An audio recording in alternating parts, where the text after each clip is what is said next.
Si vous êtes là, c'est sans doute que vous avez écouté l'épisode 3 avec Bella Lotto et que vous souhaitez en savoir plus. Comme je vous comprends. Je vous laisse découvrir les documentaires conseillés par Bella Lotto, vous les retrouverez également en description de l'épisode.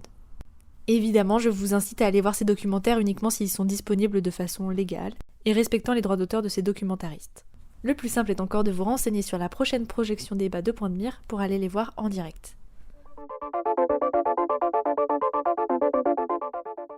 Je sais que vous organisez des projections débats. On s'est rendu compte de la force de ces documentaires, de la force de l'image. Hein. Bon, ça, c'est pas nous qui les découvrons en premier, mais disons que sur ces sujets-là, on s'est rendu compte que ça pouvait faire bouger les lignes. Et par conséquent, on s'est dit, tiens, on va monter un festival de numérique et environnement, chose qu'on a faite en 2019 avec 8 documentaires et quelques tables rondes qui allaient avec et on l'a fait à la Cité des Sciences et de l'Industrie. Et puis, très récemment, fin octobre, nous avons fait un festival, le groupe The Greens EFA, c'est-à-dire le groupe des Verts au Parlement européen. Donc, on a fait ça à Bruxelles fin octobre. Et pour le futur, donc dans les quelques mois à venir, ça sera vraisemblablement en avril, on travaille là actuellement sur un petit festival aussi, sur quelques documentaires qui seront projetés et qui aura lieu à Paris. Et parallèlement, j'essaie de monter aussi des opérations de projection en province, notamment dans la région où j'habite actuellement, c'est-à-dire le sud-est de la France. Voilà. Donc l'idée, c'est effectivement d'arriver à en montrer de plus en plus et de plus en plus souvent. Et on a des vraies perles. Alors ça concerne parfois, très souvent les problèmes d'extraction, donc les problèmes dans les mines, en République démocratique du Congo par exemple, mais pas seulement. Ça concerne aussi les questions des usines d'assemblage, donc les gros problèmes sanitaires et humains qui peuvent se poser lors de cette phase-là de fabrication. Et puis évidemment le problème énorme que représente la fin de vie, les déchets électroniques exportés illégalement, etc. Donc il y a énormément à voir là-dessus et c'est passionnant. Et passer par le documentaire, notamment le documentaire avec des auteurs qui sont assez formidables, ça permet déjà d'allier aussi quelques poésies, malgré le fait que c'est des situations graves qui sont décrites. Mais quand ça passe par le regard de quelqu'un qui a des choses à dire et qui a le sens du verbe et de l'image et de la photographie, ça rend la chose très belle et tout à fait... Voilà, on le prend dans le corps entier, quoi.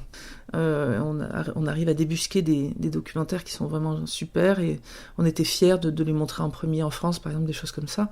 Et vous avez des documentaires à recommander ? Par exemple, vous avez des documentaires comme Behind the Screen, des documentaires comme Death by Design, des documentaires comme Welcome to Sodom, comme Complicit, Blood in the Mobile, la tragédie la tragédie électronique.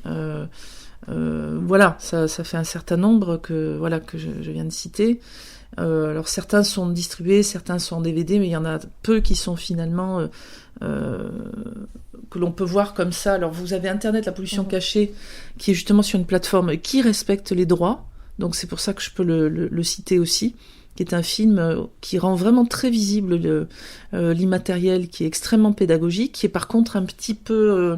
qu'il faut relifter, c'est-à-dire que ça parle beaucoup de data center et de mail, ce qui était une très bonne idée à l'époque, mais il a déjà 10 ans. Et donc, il faut le remettre au goût du jour, parce que la problématique des centres informatiques et des data centers a beaucoup bougé. Et ça met aussi l'accent un peu sur les mails. Et, bon, il faut vraiment relativiser, parce que c'est vraiment pas le premier geste à faire. Mais par contre, ça rend très visible, et c'est très pédagogique, et c'est très très beau. Donc, c'est un film... de Colin Tison et Laurent Lichtenstein. Et Colin Tison est quelqu'un de très pédagogue, très agréable et très pédagogue. Donc c'est un très très bon documentaire. Ça, on peut le voir officiellement sans problème. Nous, on continue à le montrer dans les écoles d'ailleurs, tout en le commentant et en disant ce qui a changé depuis, quoi. À un public jeune, il est bien reçu ce documentaire ? Vous n'avez pas de difficulté à montrer des réalité aussi crue à des jeunes, j'en ai aucune idée. Celui dont je parle, effectivement, il n'est pas si cru que ça. C'est-à-dire que c'est une réalité plutôt d'infrastructures et de choses comme ça, plus de l'ordre de la pollution, mais pas humainement. Il n'est pas cru humainement. Il y en a certains que j'ai cités qui sont absolument atroces. Enfin, il y a des moments vraiment, c'est très très très dur. Ça, nous, on le montrera pas à des personnes trop jeunes. Ouais, mais celui que je citais, il est plus technique, donc ça passe très bien. Mais c'est vrai que par exemple, je vous en citais un qui s'appelle Complicit, qui est un film sino-américain. Et donc il se passe principalement en Chine. Et là, c'est vraiment des problématiques en plus sanitaires suite à des substances type benzène qui ont été utilisées et qui ont donc